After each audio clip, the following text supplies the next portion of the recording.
All right, ladies and gentlemen, it's been a couple of days, but welcome back to Two Men in Black and White, an honest conversation. Our little town was made famous by the television show The Facts of Life. It has now become infamous because of ICE. I'm talking about Peekskill, New York, invaded by ICE agents separating a family while children scream and beg for mercy. The masked men had none, forced the gentleman into the vehicle, and drove off with him. Another person here making a living, paying into the system, trying to do the right thing, and just gets disappeared off of Peekskill city streets. Why do I say Peekskill? Why does it matter? Because that's where Brock and I are from. Great little town on the Hudson River just north of New York City, about 40 miles, and we loved every minute of our time there. Brock Ganeles joins me now, my partner in crime. Brock, it absolutely pissed me off when I heard them say Peekskill, New York is where the latest ICE raid took place. I saw the video. The video was heartbreaking. Saw it on the Minus Touch. I'll have to send you the clip. I'll put the clip in the comments there for you folks who'd like to see it.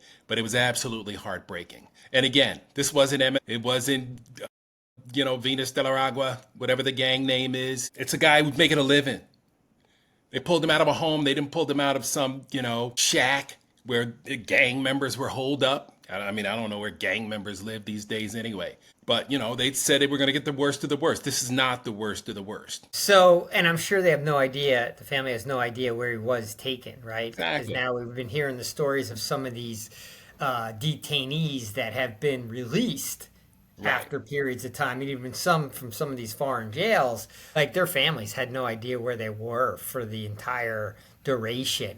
I don't know if that's intentionally no record keeping going on. I wouldn't put it past this administration. But that's in essence the worst part of it. That's where, no due process, but just even no idea where your loved ones are being taken. And how is that helping us? These are people that are not going to work tomorrow. So now that person is missing. So now maybe, your dinner's a little bit slower getting brought out to you. People are not able to function when their staff all of a sudden starts showing up. How are you going to replace people with AI? These people that are buying all these AI stuff, how do you replace people? Like, yeah, I imagine there's some stuff out there that could be automated, could be sped up with people, and replace people. But, nobody can replace, the waiter at your favorite restaurant. No one can replace, the people element of it and the personal element, personal service, right? Do we want to be like the Jetsons where everything is a pill, right? Where a steak dinner comes in a pill form with mashed potatoes and gravy? Like, what are we doing?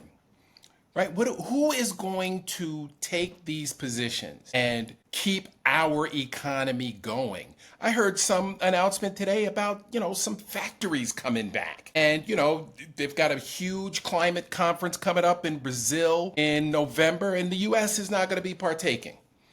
We're going to be the shithole country, or I think we're the shithole country already, but if we're not, we will be. Well, I mean, you kind of hit a couple of topics there, right? There is a cadre of technology people, mostly in California, who are looking forward to seeing, in essence, robots and computers replace a lot of the human capital that is out there in the U.S., right? And that's they think AI solves everything. And as much as technology is helped our lives in so many ways, particularly in the sciences and healthcare. I mean, day-to-day basis, having less human interaction is not a positive for society. Not a good But thing. that's and that's it. But that's just even a separate issue. And I want to get into the economic. Then there's the economics of it because there's less people working, so it'll just exacerbate income inequality. But just from a society point of view, but I guess because we sort of all hate each other anyway and can't get along, there's sort of a sense, right? Well, okay, fuck it. No one will be leaving their house anymore because a drone will be dropping shit off and, whatever, a robo-taxi will pick people up and drop them to where they need to go, and we're just going to lessen the interaction. And I guess for the white supremacists who think like they're running shit, their vision is that they're going to be sitting on the top of this heap, right? Controlling shit. Right. And deciding who gets what and the like, and living in their enclaves and having their, their white supremacy dream come true, right? I mean, Project 2025 is kind of marching us in this direction. But when you sprinkle in a whole bunch of advanced technology, it becomes even a bigger economic thing and a bigger problem. And Trump is the useful idiot, as you like to say, for these groups because they're just lining his pockets with money along the way. So he's And that's on all he board with cares all about. this shit. He doesn't understand. He doesn't care No. about it. He just knows that he's getting enriched. Right.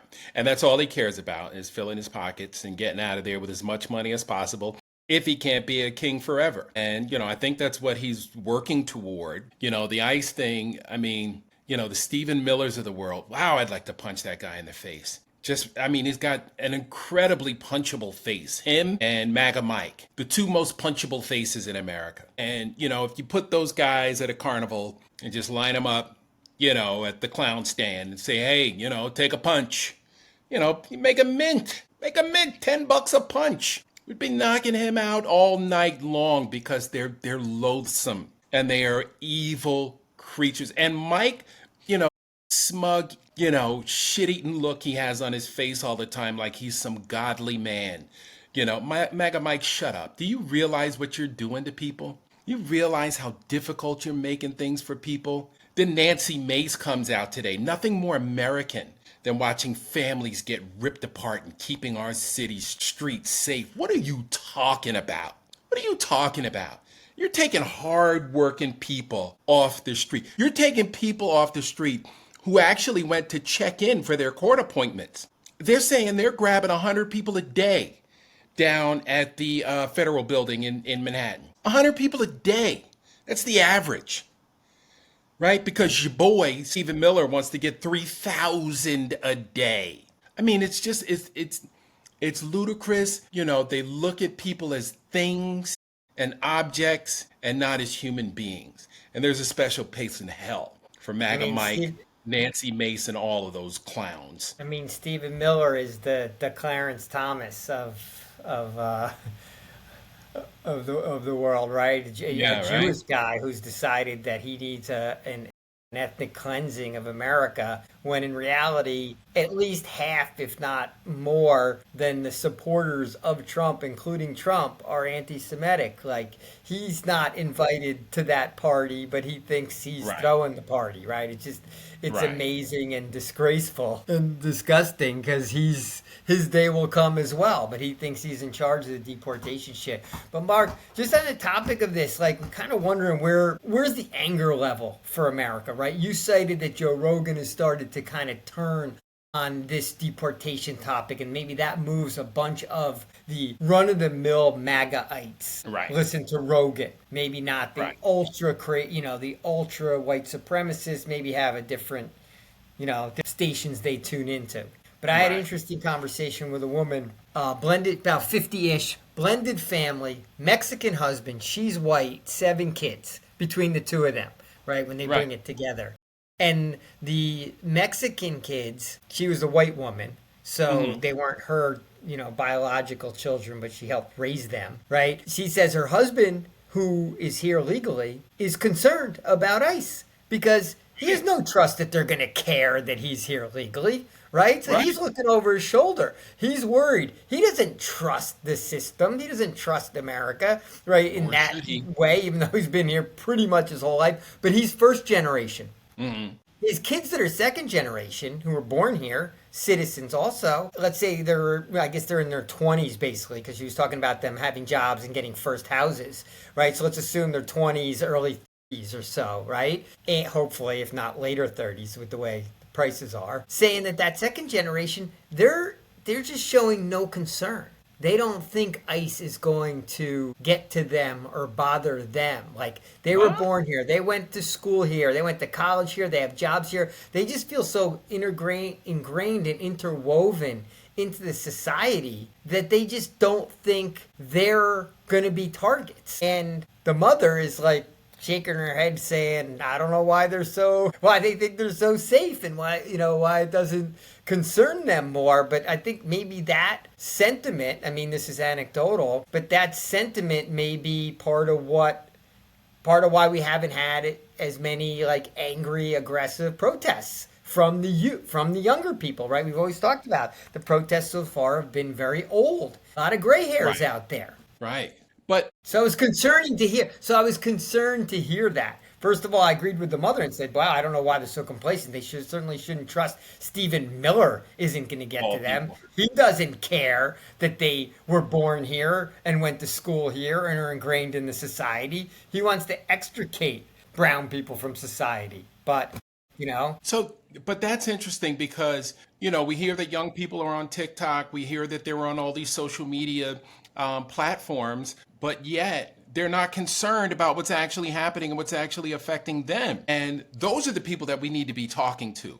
Those young 20 somethings, 20, mid 20s, early 30s. We need to be talking to them because we need but their vote. just to interrupt for a second, I think the sense is they don't, for at least a portion of them, or I think a majority of them, I don't feel like they think it's affected them yet. It's still other people, and only the most compassionate of them and empathetic of them, or the ones where it's maybe touched a life close to them, Right. are riled up and making the angry TikTok videos that we see. But I get this, maybe the majority of young people still haven't felt enough of an impact yet, or any. I mean, there's certainly felt some economic impact. We all have, but not Right. maybe a day to day. Maybe they don't have the sense of their rights being taken away, and they certainly haven't gotten carted off in a van yet. Right, right. It's interesting too because I'm constantly having this conversation with my son. Are you paying attention to what's going on? He's 30. Are you paying attention to what's going on around you?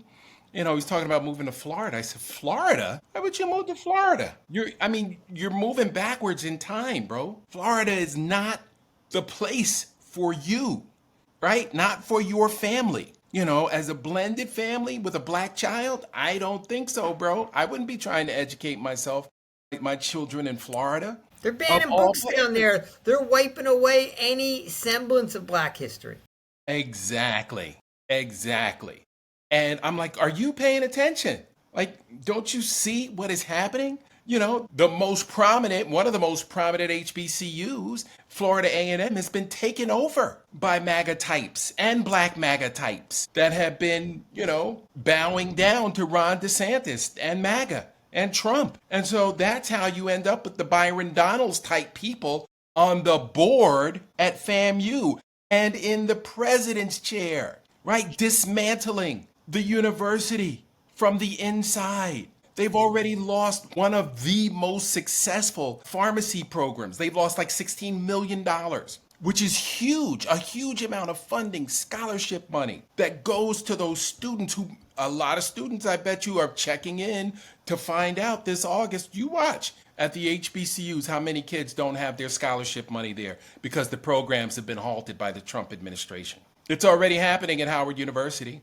It's already happening.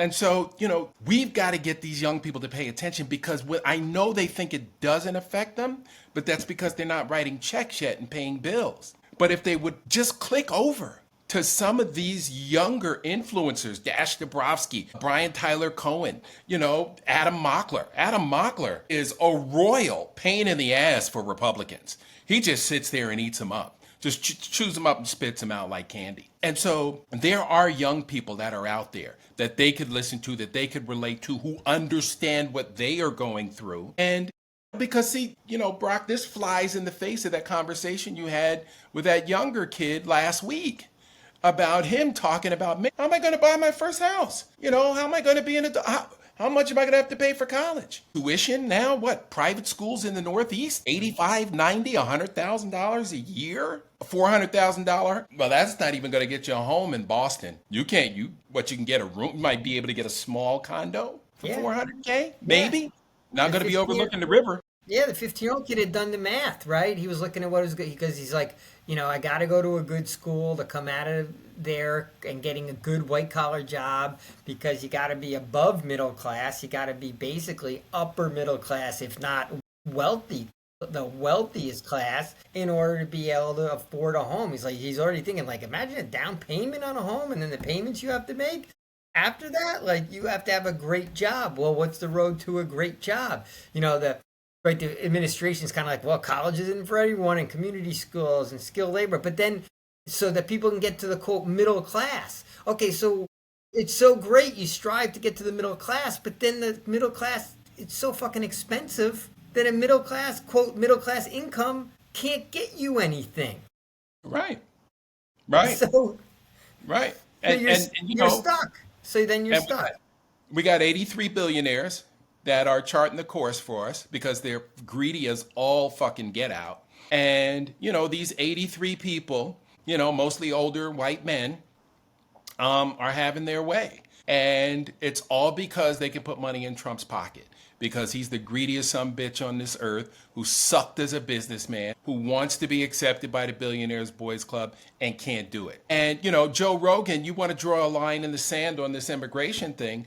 Now he's talking about the pedophile deal. These are two of the most prolific pedophile traffickers in our lifetimes, bro. We never heard about anything like this. But the kind of clientele Epstein was dealing with, the kind of money he was obviously, look, no one knows if he has a degree. He never graduated from any college. His resume was all bullshit. And next thing you know, he's, got the power of attorney for the founder of Victoria's Secret. I mean, Victoria's it's all Secret, bullshit. just the people that are obviously involved. Victoria's Secret, the guy from Apollo Group, Leon Black, Prince Andrew, like the amount of dollars that were flowing through Epstein's coffers. But yeah, and the amount of women, young girls that were involved is astronomical. That's where Ghislaine Maxwell comes into play. Yeah, wow, we went like 15 minutes without talking about the Epstein files because we get so focused on ICE and people getting thrown in deportation centers. I mean, Trump still doesn't have a way out. Clearly it looks like they're trying to play, Maxwell's trying to use her leverage to get at least a commutation of her sentence, if not a out pardon. She just wants out, right? Right. So the fact is, like, who's going to be able to believe a word she says? She's got to be in there willing to cut any deal at this point in time for her to ever see the light of day outside of a prison, right? So, I mean, yeah, she's going to play the game and negotiate her way out of this because she has leverage, because she knows Trump needs her to say that he didn't do shit, basically to lie for her. For him. And these are three of the biggest monsters and child predators that we've ever seen. I mean, Joe Rogan, where were you, 10 years ago? Yeah. Right? Where were you? Yeah, this story is not new, bro. And here you come, Johnny come lately, want to draw a line in the sand on the pedophile ring. Okay, right. We know Trump thinks that all of his followers are dummies. And the people that listen to Joe Rogan are a lot of MAGA people. He gets a huge MAGA audience. So if he's going to, peel some of those folks off or appeal to their common sense, well, I don't have any faith in that. But if he's going to tell them not to vote for this guy, I guess I could get on board there. There is something to be said, Mark, as soon as someone kind of decides that Trump's a liar and Epstein, that to open the door for them to recognize all the other lies and all the other atrocities that are going on. It's sort of like a light switch goes on and then they start rethinking some other things. So I'll take the rethinking of Trump any way we can get it. And I'll take it even, better late than never, right? I have animosity towards any of these Republicans that the party left me, but I can't be a Democrat because they're too far to the left, blah, blah, blah. But, even like Kinzinger's and Cheney's, Joe Walsh, a lot of the high profile ones that are, ex-Republicans in search of a party and all that. Right. But we're going to take it, any way we can get it, which is to save the democracy. Get people appeal, to save the country. So come on over. We wish you'd do a big mea culpa. Right. Some of you have more than others, but if Joe Rogan's coming around, will his audience come around with him, or will his audience turn on him? Because he's gonna watch that closely. Like, is it helping his viewership to say negative things on Trump, or is it hurting it? Or does he have to stay quiet? Right. We don't know who leads and who follows in that MAGA world. Right. And here's the thing too. Trump said he didn't have the privilege of spending time on Epstein Island. Yeah, the privilege. What are you talking about? What are you talking about? Like, how many more ways can this guy indict himself? I mean, I can't stand the stupidity. I don't have any tolerance for his stupidity right now.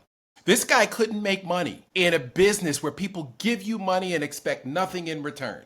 You can't make money doing that. I can make money doing that. And I've only owned one business in my life. And I don't get it, right? And he's supposed to be this superior businessman. Superior businessmen don't file six bankruptcies. It's all a fugazi. He's discovered the greatest business of the world, become president and just take money, take from the treasury, take from foreign governments, take from every business that needs something from you, shake down everyone, everywhere, every minute of every day, and become wealthier than you could have ever managed. So, like, he's fucking winning. We're not winning. He is still winning. He should be losing. He is still winning. And he's going to keep winning until we fucking hit him over the head.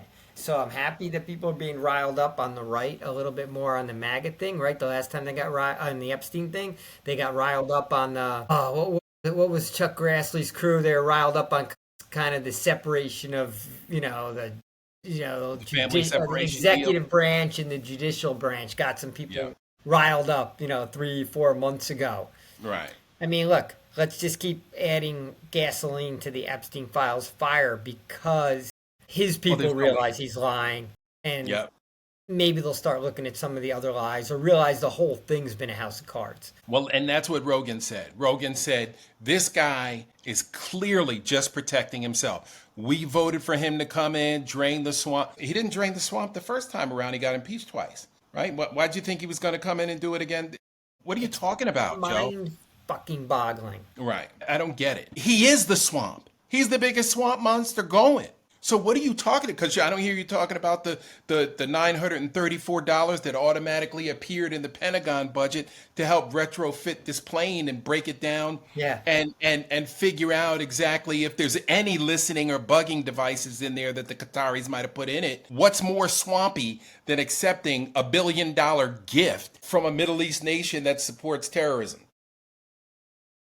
White You people take me. want, like Rogan, they wanted the ability to be able to be kind of their worst selves and not be called on it. You Right. get to be racist or borderline racist, and if I make a comment that comes across as racist, why is everyone bearing down on me and canceling me, right? They want to come across as, like, sexist, but, like, yeah, so, you get caught in it, cancel culture, everyone's woke, this, that. So they Locker wanted room to be talk. able to get away with the worst of themselves because that's what Trump gives everyone license to do. So white people just bought into that shit. So they lapped up everything thrown their way, trans bathrooms, and all this like minor horse shit that doesn't really impact their lives except for the ability to not have to be better. That it's okay to just be kind of, quote, who they are, to be kind of shitty and treat people shitty and have advantages anyway and get away with, say and do sort of whatever you want and just be able to not be called on anything. Because if you're Yeah. called on anything, then it's a woke mob and some libtard and, everything's soft. So that's what people like Rogan wanted in that entire community. Right? Project 2025 was behind the scenes wanting to do more. They wanted to re-engineer the entire society, and they're winning and getting it done. But they were able to get it done because all these other people just wanted to be able to say something sort of racist once in a while and not get caught on it or called out on it or, God forbid, canceled on it. Right. And I really feel like it boils down to kind of as simple as that, and that's what America is. America is a bunch of people that will enjoy the advantages given to them and don't really want to have to work to be really any better. Yeah. It's interesting too because I feel like I just saw, kind of a big street fight in Cincinnati.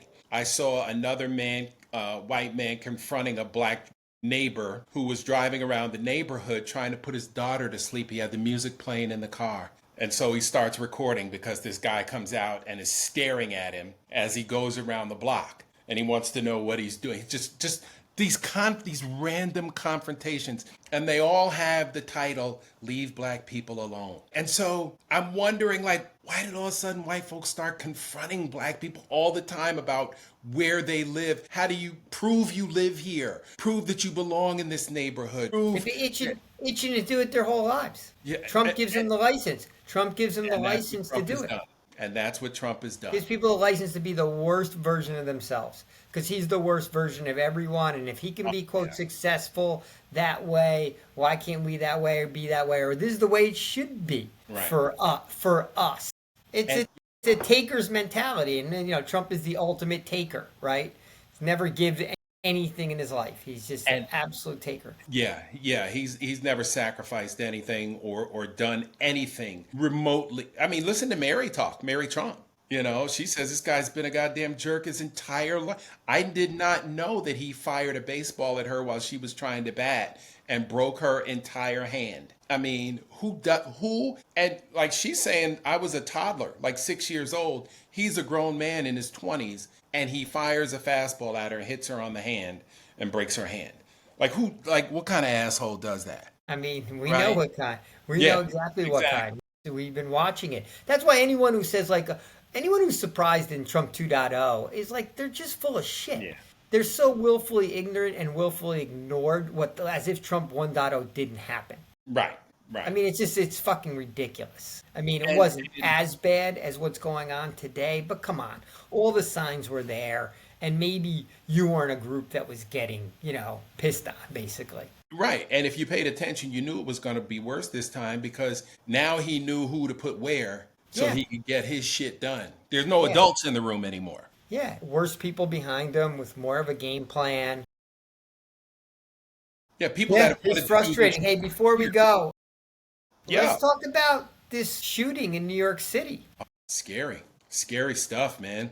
And I don't know if it was, the narrative seems to be, well, this guy was targeting the NFL and blaming them for CTE, but he never played college football, didn't play in the pros. So did he develop enough CTE to warrant him taking it out on the NFL? And one of the victims, was the CEO of the subsidiary of Blackstone, which is apparently buying up, rental properties, artificially inflating the price of housing all over the country. And some people think that could be behind it. But we don't have a storyline. We don't have a timeline. We just know he drove across country, whatever it is, 2,600 miles, plenty of time to kind of premeditate this thing, and walks through downtown New York City with a long gun. Well, he worked fire. He worked at a casino, so he had a job, right? So I feel like he worked at a casino. My guess is he wasn't a homeowner. So was he a renter who was getting his rent jacked up? Like, was that behind some of this? Like, was there a trigger? It's also, I mean, that's a long drive to take, right? You are committed to this crime, right? And obviously he was committed to not surviving the crime because he clearly wasn't planning on coming out alive. But I didn't even realize that part of it, that it was the CEO of the subsidiary that's been, on the housing side of Blackstone, because they have their tentacles everywhere. It's the biggest financial company in the world. Right. But yeah, when the shooting first happened and I saw the street it happened on, and I saw that this guy had driven all the way from Vegas, and it seemed like such a targeted, attack, I was like, okay, this has the feel of that, is his name, Mangione, United Healthcare assassination of the CEO. Like that this guy knew the building and a floor to go to and some people to find. I'd heard some stories he may have gone to the wrong floor, but he was... There's a bigger backdrop to this, right? That we don't know yet. By the way, I haven't seen a photo of the shooter yet. Is he another random white guy? No, I don't think so. He's not a white guy. I don't think so. He's black. I couldn't tell. He was very light complected, but I couldn't make it. I only caught a glimpse of him. Okay. I haven't seen it. Yeah. So we haven't even seen. We don't even have that profile on the shooter yet. All right. Well, this is gonna be another interesting one to play out but this is what I mean. Okay, I'll get out of conspiracy theory or even targeted murder mode. But when this is the sort of stuff that happens when you have absurd income inequality, when you have so many people that are getting exploited by the system, whose lives are getting damaged. Like, what's to stop? A lot, not just a handful of people who may be deranged, of people who are having the government take away their health care, and they're watching their loved ones die in front of them in a country that basically just said, fuck you to them. You can die. Your life isn't worth enough in this society because we need to give a tax break to the wealthiest. Like, what stops people with nothing to lose Right. from acts of violence and lashing out against. I mean, wasn't this like the French Revolution, right? Isn't that why it happened? Isn't it always the overreach of the wealthy to Yep. take too much that Every time. finally leads to revolution and insurrection and violence? Every So time. I don't know if this story, just as I heard it, to me was like I could have painted a scenario easily of a guy who gets evicted from his house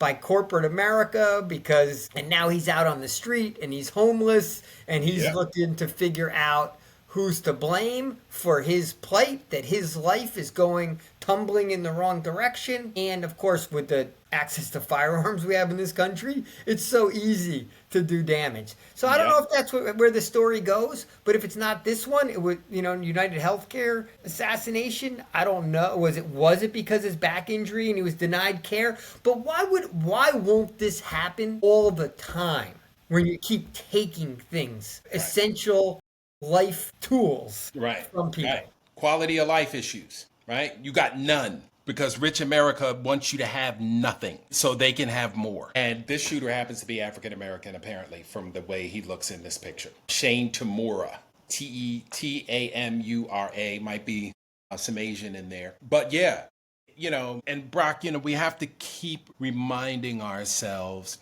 that things are getting expensive because we let them, right? Texas is redrawing 5 districts so they can add 5 seats to Congress because we let them. We keep letting them run over. Oh, everybody's out driving around in their gas guzzling SUV saying, fuck it, I got to get my kid to soccer practice. I'll worry about the marches next. We haven't even heard shit about another march. Right? We haven't heard anything about people taking down this regime. Number 1, for kidnapping people. Number 2, because our president is a pedophile. Number 3, because we're the laughing stock of the global community. Right? We got President, Clump over there opening up golf courses while world leaders are laughing at him. And he's talking about he never had the privilege to go hang out with the most notorious child sex predator ever, possibly. Who has a jet plane that they use, to traffic, teenage girls, right? And who uses a member of high society. Ghislaine Maxwell's dad owned the Daily News? And, who uses the daughter of high society to go and recruit, young ladies, young girls, right? Who takes their underwear off so a grown man can pleasure himself with these children? I mean, it's disgusting. It's hard it's stomach churning. And we're letting this guy sit and lead, the most powerful country in the world ever. Yeah, we've taken the summer off from protesting. When I heard that story, the conversation I had with the woman who had bunch of Mexican American, 20 somethings who didn't think that this was really affecting them and was going to affect them. And I guess they were just going to roll along and, live their lives. It's just increasingly concerning that we're not getting greater momentum towards action, because I feel like we're sort of in this malaise of inaction. Yeah. And supposedly the numbers are growing and more people are getting screwed and more people are disapproving the president, disapproving the big ugly bill, disapproving ICE. It's like, okay, people will tell pollsters that they're not happy, but then with all, click off the cell phone and, turn on Love Island, right? Yep. And tomorrow we can get into some of these groups that are creating militias, black and brown folks, to battle ICE when they come into their neighborhoods. How could they not? I'm surprised it took this long. Yeah, that's what I was thinking also. When are the shootouts going to start happening? Because, like you said, coming. I guess, there's only so many law-abiding citizens they can grab. And if it gets to Peekskill, when you mentioned Peekskill and the ICE raid in our old hometown, it just kind of reminded me of when, there were a lot of those mass shootings and people, for a while, for the first decade of mass shootings, people were like, oh, we never thought it would happen in our town. But now it's like, you know what? Any town USA for shootings or ICE raids, right? I'm not surprised it was Peekskill. Right. Could have been anywhere in America. There's no safe havens anymore from from mass shootings, and there's no safe havens from ICE. Like, it's coming to get everyone everywhere. Yep, no doubt, I'm brother. disappointed Peekskill got hit, but I'm just it was there It was was it was like a heartbreaking. roulette wheel, right? It's going to hit your number eventually. At some point. Yes, sir. All right, buddy. That's it for us. Have a great night. We'll wrap it up. Do it again tomorrow. All right, Mark, always a pleasure. Good to Yes, talk to you. sir. Bye bye. Catch you then. Bye bye.